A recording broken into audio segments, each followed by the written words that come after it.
नमस्कार दोस्तों और मेरे प्यारे स्टूडेंट्स, आपका सभी का स्वागत है। एमएमआर क्लासेस में आप सबका स्वागत है दोस्तों। आज हम जो बात कर रहे हैं वो डेथ ऑफ पार्टनर्स की बात कर रहे हैं। 12th क्लास का एक इंपॉर्टेंट चैप्टर है पार्टनरशिप का, डेथ ऑफ पार्टनर्स। जब किसी पार्टनर्स की डेथ होती है तो अकाउंट्स पर क्या इफेक्ट पड़ता है, ये हमने पहले भी आपको शायद बताया हुआ है। इससे पहले जब हमने वॉल्यूम 1 और वॉल्यूम 2 में आपसे डिस्कस किया डेथ ऑफ पार्टनर्स में, आज हम वॉल्यूम 3 पे बात कर रहे हैं। वॉल्यूम 3 से मतलब यहाँ पे क्या है, एक कंप्लीट क्वेश्चन कैसे होता है और जो मरने वाले व्यक्ति है उसके अकाउंट्स कैसे मेंटेन होते हैं और क्या क्या उसको देना होता है। राइट, पहले वॉल्यूम में हमने आपसे बात की थी कि प्रॉफिट एंड लॉस सीन रेशियो कैसे चेंज होता है। नंबर 2 वॉल्यूम 2 में हमसे बात कर रखी है ट्रीटमेंट ऑफ प्रॉफिट की, कि कैसे मरने वाले व्यक्ति को प्रॉफिट मिलता है। बेसिकली होता क्या है दोस्तों कि जब कोई पार्टनर्स की डेथ होती है तो एक प्रॉपर नोटिस तो होता नहीं है कि वो डेथ होगा। वो कभी भी विदाउट एनी नोटिस बंदा निकल जाता है। 3 पार्टनर थे, अगर किसी एक पार्टनर्स की डेथ हो गई तो उसके मरने वाले व्यक्ति, जो बंदा मरा है उसके मरने वाले व्यक्ति के रिप्रेजेंटेटिव आपसे डिमांड करते हैं पैसे का। वो अमाउंट को क्या मिलना चाहिए, क्या होना चाहिए, इसको हमें मेन मैटर है। सबसे पहला काम है दोस्त, हम बनाते हैं disease partners capital account. Only मरने वाले व्यक्ति का कैपिटल अकाउंट बना रहे हैं हम दोस्त। फॉर्मेट वही है, debit credit particulars amount particulars amount. सबसे पहले हम देखते हैं बैलेंस नोट डाउन, जो उसकी कैपिटल हमारे पास बैलेंस शीट में गिवन है। मान लो हम अकाउंट्स मेंटेन कर रहे हैं, 1 अप्रैल से 31 मार्च तक अकाउंट्स मेंटेन करते हैं और 1 अप्रैल से 31 मार्च 2021 तक के अकाउंट्स मेंटेन है और किसी व्यक्ति की डेथ 1 जुलाई को हो गई है। तो उस टाइम पे जो उसकी बैलेंस शीट बनी हुई है क्वेश्चन में, उस बैलेंस शीट में क्या कैपिटल मौजूद है वो हम लिखते हैं। Is a balance note down capital given the balance sheet. Number 2, अब बात आती है कि जब व्यक्ति मरा है 1 जुलाई को तो 3 महीने उसने बिजनेस में काम किया, अप्रैल मई जून। उन 3 महीने का हम प्रॉफिट कैसे देंगे और कितना देंगे, ये मेन मैटर है। तो उसको लिखते हैं by profit and loss suspense account. या सस्पेंस का इस्तेमाल करते हैं क्योंकि फाइनल अकाउंट्स तो अभी तैयार हुए नहीं है, तो यहाँ पे हम प्रॉफिट एंड लॉस सस्पेंस लेते हैं। ये टाइम के बेस पे मिलता है 3 महीने। मान लो एग्जांपल के तौर मैंने आपको बताया 3 महीने बाद डेथ हुई है और पार्टनर्स का क्या शेयर है, शेयर बेसिस। टाइम और शेयर दोनों को मिक्स करके हम इसको प्रॉफिट देते हैं। इसके बारे में हमने पूरा डिस्कस किया हुआ है वॉल्यूम 2 में, आप इस पे देख सकते हैं। सेकंड क्लास जो हमने की थी आप उसमें देख लीजिएगा। नंबर 3, अगर डीड में लिखा हुआ है कि पार्टनर्स को इंटरेस्ट मिलना है तो इंटरेस्ट हम कैपिटल देंगे, वो भी टाइम बेस पर, मतलब 3 मंथ पर। पार्टनर्स को सैलरी मिलनी है, डीड में लिखा है तो हम पार्टनर सैलरी देंगे, वो भी टाइम बेस पर। पार्टनर्स को कमीशन देना है, जो कमीशन है वो जो कमीशन का बेस होगा, लिखा होगा, शेयर बेस होगा या एक परसेंटेज होगी, वो हम कमीशन को पे कर देंगे अगर डीड में लिखा है। ये सब बातें डीड के ऊपर डिपेंड करती है। अगर डीड नहीं है तो फिर नहीं देंगे। रिवैल्यूएशन प्रॉफिट, जिस पार्टनर्स की डेथ हो रही है उस टाइम पर हम बिजनेस की जितने भी असेट्स है और लायबिलिटीज है उनकी रिवैल्यूड करते हैं और रिवैल्यूएशन जो प्रॉफिट आता है उस प्रॉफिट को हम यहाँ पे उसके शेयर के बेस पर दे देते हैं। उसके बाद अगर बैलेंस शीट में हमारे पास पहले से ही अनडिस्ट्रीब्यूटेड प्रॉफिट्स रखे हुए हैं, जिसके बारे में मैंने आपसे बात की हुई है पहले वॉल्यूम्स के अंदर भी, उन सब प्रॉफिट्स को हम डिस्ट्रीब्यूट करते हैं। वो कौन कौन से प्रॉफिट हैं, अगर बैलेंस शीट में गिवन है, वर्कमैन कंपनसेशन फंड उसको शेयर के बेस पर डिस्ट्रीब्यूट करते हैं, कंटीजेंसी रिजर्व उसके शेयर के बेस पर, जनरल रिजर्व उसके शेयर के बेस पर, प्रॉफिट एंड लॉस सरप्लस, अगर कोई पुराना प्रॉफिट रखा हुआ है, एक्यूमुलेटेड प्रॉफिट है जिसको हमने आज तक डिस्ट्रीब्यूट नहीं किया, उसको भी उसके शेयर के बेस पर डिस्ट्रीब्यूट कर देते हैं। After that IFR investment fluctuation reserve, जिसका ट्रीटमेंट हमने आपको चेंज इन पीएसआर के टॉपिक में समझा रखा है, उसको भी आप देख सकते हैं। आईएफआर को भी हम यहाँ पे डिस्ट्रीब्यूट कर लेते हैं। After that goodwill, goodwill goodwill जो जो पार्टनर जिसकी पार्टनर डेथ हुई है उसका हिस्सा, जिस टाइम पे डेथ हुई है उस टाइम पे बिजनेस की गुडविल कितनी है, उसके बेस पर उसका shares gaining partners gaining ratio में उसको हम दे देते हैं। राइट, ये हम पार्टनर्स को, मरने वाले व्यक्ति को ये आइटम्स हम देते हैं दोस्त। Balance capital, profit, interest capital, salary, partners commission, reversal profit, workman compensation fund, contingency reserve, general reserve, profit and loss, IFR and goodwill. उससे क्या लेते हैं, लेना क्या है हमें, उससे लेना है अगर पार्टनर्स की ड्राइंग है, ड्राइंग हम उससे ले लेंगे। इंटरेस्ट ऑन ड्राइंग, अगर डीड में लिखा है तो इंटरेस्ट ऑन ड्राइंग टाइम के बेस पर ले लेंगे। रिवॉल्यूशन लॉस उसके शेयर के आधार पर ले लेंगे बच्चे। और एडवर्टाइज सस्पेंस, ये एडवर्टाइज सस्पेंस क्या है? अगर बैलेंस शीट में गिवन है असेट साइड में एडवर्टाइज सस्पेंस, तो उसको भी शेयर के बेस पर डिस्ट्रीब्यूट कर लेंगे। अगर बैलेंस शीट में गुडविल गिवन है तो गुडविल को भी हम राइट ऑफ करेंगे ओल्ड रेशियो में इसको राइट ऑफ करेंगे। ये जो शेयर्स की बात कर रहा था मैं, ये सब इनके ओल्ड रेशियो में ही बात कर रहा था मैं दोस्तों। जो इसका हिस्सा है, जितना इनका हिस्सा है ओल्ड रेशियो में उसको दे देंगे।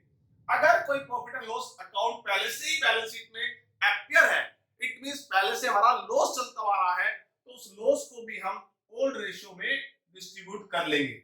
और जो अमाउंट्स टोटल जो इनको मिलना चाहिए, इस टोटल को करने के बाद जो बैलेंस बचेगा, इट इज बैलेंसिंग फिगर। ये अमाउंट हमारा ड्यू अमाउंट होगा, पार्टनर्स एग्जीक्यूटिव अकाउंट में हम ट्रांसफर कर देंगे जो अमाउंट हमें एग्जीक्यूटिव देना चाहिए।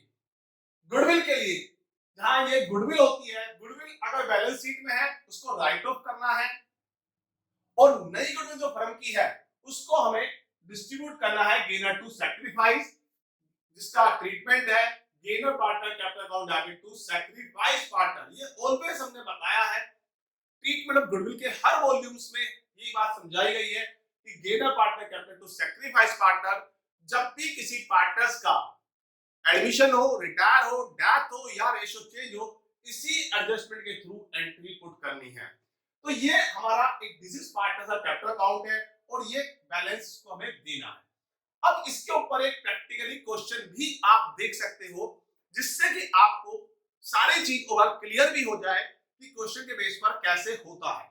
अगर मैं एक छोटा सा एग्जांपल आपके साथ लूं, नंबर 33 को बेस मानते हुए कंप्लीट क्वेश्चन कैसे करते हैं, इसके ऊपर हम काम कर रहे हैं, राइट। तो डायट ऑफ पार्टनर वॉल्यूम 4, जिसके अंदर हम पहले से आपको सारी बातें बता रखी हैं।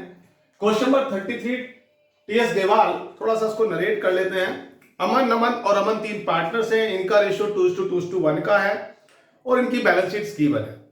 नमन की डेथ 30 जून को हुई है, इट मींस अकाउंट्स क्लोज कर रहे हैं हम 31 मार्च में और डेथ हुई है 30 जून को, तो आफ्टर 3 मंथ्स का हमें इंटरेस्ट, 3 मंथ का ही हमें सब कुछ देना है, प्रॉफिट्स वगैरह। इनकी जो मिलेगा, डीड में लिखा हुआ है जो इनको मिलना है लीगल हायर्स को, balance in the capital account, जो बैलेंस है कैपिटल में, बैलेंस कितना है कैपिटल में, 7 लाख रुपए की कैपिटल गिवन है, वो मैंने आपके लिए लिख लिया है पहले से। कैपिटल 7 लाख रुपए की गिवन है, नमन की कैपिटल देंगे। उसका लिखा है his share of profit, his share of goodwill will be calculated on the basis of thrice of average of last 4 years profit. पिछले 4 साल के बेस पर हमें गुडविल निकालनी है, और पिछले 4 साल गुडविल जो रखा है, गुडविल पहले साल, दूसरे साल, तीसरे साल, 4 साल गुडविल ऐड करी, 4 साल प्रॉफिट ऐड किया, number of 4 into 3 purchase year, goodwill आपके आगे 12 लाख। फिर मैंने नमन का शेयर निकाला, 12 लाख का 2/5, 4,80,000। इस 4,80,000 हम डिस्ट्रीब्यूट कर देंगे इनके गेनिंग रेशियो में। इनके गेनिंग रेशियो अमन और रमन में वो क्या है, 2:1, क्योंकि इनका रेशियो है 2:1 और ये 2 साइलेंट हो गया, तो नया रेशियो बचा 2:1 और यही गेनिंग रेशियो हो गया।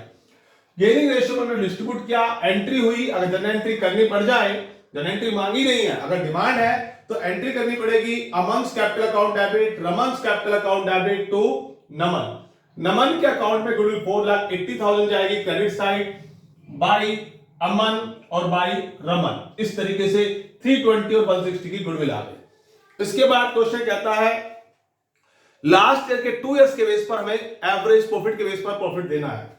हमने 2 इयर्स का प्रॉफिट निकाला, last 2 years 440 and 520 divide by 2, average profit आ गया 4,80,000। 3 महीने का निकालेंगे, क्यों निकालेंगे 3 महीने का, क्योंकि 30 जून को डेथ हुई है, अप्रैल मई जून 3 मंथ का हमने प्रॉफिट निकाला, और फिर उसका शेयर 2/5, क्योंकि नमन का शेयर 2/5 है, प्रॉफिट आ गया 48,000। इसको क्या करेंगे, profit and loss suspense account debit to Naman capital. General entry मांगी नहीं है, सीधा लिखते हैं profit loss suspense account Naman capital credit side. इसके बाद डीड में लिखा हुआ है इंटरेस्ट ऑन कैपिटल देना है 12% पर annum up to death. Death हुई है 3 महीने की, 3 महीने के बाद इंटरेस्ट ऑन कैपिटल निकाल देंगे। 7 लाख रुपए की कैपिटल है, 12% का रेट है, 3 मंथ का 21,000 इंटरेस्ट ऑन कैपिटल। उस इंटरेस्ट ऑन कैपिटल को लिख देंगे interest on capital account debit to Naman capital account, Naman के क्रेडिट साइड में आ गया। सैलरी, कमीशन, इसके बारे में कोई इंफॉर्मेशन नहीं है, रिवॉल्यूशन प्रॉफिट कोई इंफॉर्मेशन नहीं है, कुछ नहीं डालेंगे। अब देखते हैं बैलेंस शीट में क्या कुछ रखा हुआ है। बैलेंस शीट में पहले से वर्कमैन कंपनसेशन रिजर्व रखा हुआ है 50,000, उस वर्कमैन कंपनसेशन रिजर्व को डिस्ट्रीब्यूट कर देंगे 2:5 में 20,000। उसके बाद कंटीजेंसी रिजर्व नहीं है, ये फॉर्मेट मैंने आपको इसलिए लिख रखा है जिससे कि आपको समझ में आए क्या क्या चीजें होती चाहिए। फिर क्वेश्चन में लिखा हुआ है जनरल रिजर्व। जनरल रिजर्व कितने रुपए का है? 2 लाख रुपए का। 2 लाख का 2/5 उसके हिस्से में आता है 80,000। ये सब कुछ नमन को मिलना है। कोई पुराना प्रॉफिट रखा नहीं है, कोई पुराना IFR नहीं है, उन सबको हमें नहीं लिखना। इधर ना ड्रॉइंग है, ना इंटरेस्ट ऑन ड्रॉइंग है, ना कोई रिवॉल्यूशन लॉस है। फिर बैलेंस शीट में गए, असेट साइड लिखा हुआ है advertise suspense. Advertise suspense asset side हो या गुडविल हो, उसको राइट ऑफ करते हैं। हमने एडवर्टाइज सस्पेंस को राइट ऑफ किया 50,000 का 2/5 20,000, दैट्स इट। तो ये टोटल किया मेरे बच्चे। और इस टोटल के बाद यहां जो बैलेंसिंग फिगर निकली है, इस बैलेंसिंग में बोलेंगे नमन, यहां लिख देंगे नमन एग्जीक्यूटर अकाउंट। क्या लिख देंगे दोस्त? Executor account. Naman executor account 30,29,000। इस तरीके से ये क्वेश्चन कंप्लीट हुआ। एक क्वेश्चन ये जिसके नाम अकाउंट्स मेंटेन कर रहे हैं, कभी कभी कोई जर्नल एंट्री मांग लेता है। अब जर्नल एंट्री कैसे बनती है उसके ऊपर भी हम आपके साथ एक क्वेश्चन देखते हैं। Question number 32।